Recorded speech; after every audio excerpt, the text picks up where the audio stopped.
Hello, this is Randy, and welcome back to Brain Break with Randy and Keitho. I wanted to tell you a little story about when I was a substitute teacher. I had been asked to be a long term substitute for a teacher who needed to retire early to get a much needed surgery. What was interesting about this is that the surgery was scheduled right after spring break.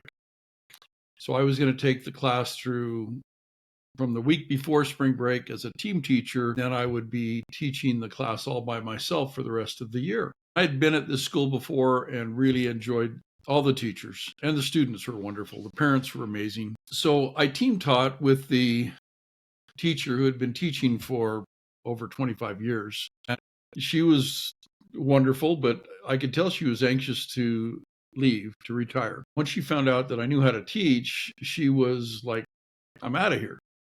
Really, I didn't see her much anymore. She kind of left the class up to me. So that last week of team teaching was really me taking the class. So I came in the Monday after spring break. I was very excited. Now, the week before, we had talked about problems that there might be in the class, and there was. And I picked out two that I thought might be a problem. And she said, well, the one's really not a problem, but the other one kind of is. Well, what she didn't tell me is that there were two others, that unfortunately these four hung out together, were kind of like the Four Musketeers. That was a little frustrating because the rest of the kids really wanted to learn, and they were excited to have somebody that was going to push them and teach them. I spent a lot of time with those kids, and I was having a great time. Now, I had a teacher's assistant that was part-time in my classroom, but she was wonderful. The kids just loved her. And one day it was raining. They asked us not to take the kids out to recess because of the rain. And so while we were out walking around, I admit it, I needed to go to the bathroom. You don't get much chance when you're a teacher to be able to have bathroom breaks. So I had the kids stop underneath a overhang. I ran onto the restroom. I was back in 2 minutes. And my teacher's aide, who was Hispanic, she looked white as a ghost, and she was holding a basketball very tightly. I knew that some of the kids had brought a basketball, but I told them they couldn't play with it. We weren't going out to play. We were going on a walk just to burn some energy. And I took her aside and asked her what was going on. She said, well, these two boys were not only bouncing the ball, but they were splashing it on other students, so I took the ball away from them. Then this other student, who was taller than her, he was a big kid for a fourth grader, he basically threatened her and wanted the ball back. She didn't cave to his intimidation. She was an adult. He was a 11-year-old fourth grader. But what he did was so improper. I took the class immediately back to the classroom. I got with my mentor and I wrote this kid up, not just for that, but what he did the day before, which was I kept the kids after school and I released them based on how good they'd been that day. And I wasn't hiding. I mean, if you didn't have a good day, you had been disrespectful, you got to be the last one out of the classroom. So this same young man, when he realized what we were doing, that we weren't dismissing, he ran out of the class before I could stop him. And I wasn't able to catch him. So I wrote him up for that incident and then threatening my teacher's assistant. My mentor showed me how to pass that on. Unfortunately, that happened about a week before I said I'm done. The reason I was done is because the principal of this school, the assistant principal, neither one of them acted on those write-ups. They never even talked to the kid. And I had this young man who was acting up. I wanted to put him in another classroom, which was a third grade classroom where he could just calm down. That wasn't good enough for him, so he ran to the principal. The principal, in my mind, did the worst thing you could ever do. That was she gave him a soda and a candy and sent him back to my classroom. So she rewarded him for his misbehavior and then sent him back to my classroom. Now, a counselor came with him, and I told him I wasn't ready to have him back in my classroom because I was still trying to get control of the classroom because of what he'd stirred up. I asked him if he could keep this kid for another half an hour. He kind of looked at me like, I don't think that's going to work. It wasn't because of him. It was because of the principal. The principal brought him right back down, said, here, he's yours. I asked that he be kept out for half an hour. And she said, okay. So she took him back up and allowed him to call his mom. His mom came and picked him up again, took him out to lunch or dinner, or whatever they did, rewarded him for his misbehavior. And the next day, I told the school, if you can't support me, I can't do this. This job is hard enough. I know it's hard to believe, but they don't pay substitutes very much. I mean, a full day being a substitute, $140. That's 7 hours of work, $20 an hour. You go to the bathroom when they let you go.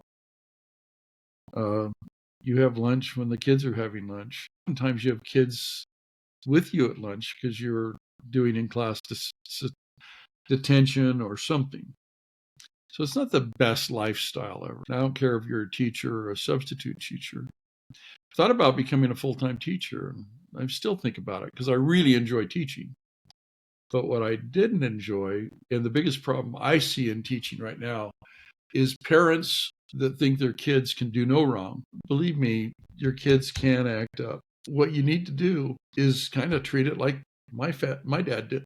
If I got in trouble at school, I knew the school was going to tell my folks. I knew I would get in much worse trouble at home than I ever got at school. I think we're missing something because we don't do that anymore. Kids know they're going to get away with murder, and they do. Not murder literally. I've had kids tell me, I'm going to make sure you get fired. It never happened. But, they were so convinced that their parents had that much control over what happened in a public school. That's not a good thing for kids to have that feeling about those that are supposed to be teaching them. It's kind of like I feel sorry for the professional coaches. They make a lot of money if they win. I was watching a video today of a professional basketball player. They're asking him why he didn't come to practice. He said, I don't need to practice. Look at me. I'm so-and-so. Now, this is the guy that he had been a most valuable player or something and was on the all-star team. The problem is that was years ago. He wasn't that great anymore. And his team wasn't winning. Yet he was so disrespectful to his teammates that he wouldn't even come to practice. Expected to start. I'm sorry. You're part of the problem. We need to get rid of people like you. So anyway, that's my story for tonight. I thought I was gone. I went to visit with human resources for that school district. I gave them a written statement of what happened. They passed my statement on to the school, and they never got an answer back. And when they pressed, an assistant superintendent pressed, because I was popular, they said, well, we haven't had time to look into it yet. So they hadn't even investigated the original complaints I'd written up, nor the additional two I did. These poor kids got stuck with a temporary substitute instead of somebody that was ready to take them for the rest of the year. Several of the parents let me know that they weren't happy. I said, well, I'm not going to tell you why I'm not there, but your kids, if you talk to your kids, you may get a clue. I talked to several parents who their kids figured it out. The school told them when I left that I was sick, and that's why I couldn't come back. That wasn't the truth, and I don't know why they would tell them a mistruth. But they did. I wasn't ill.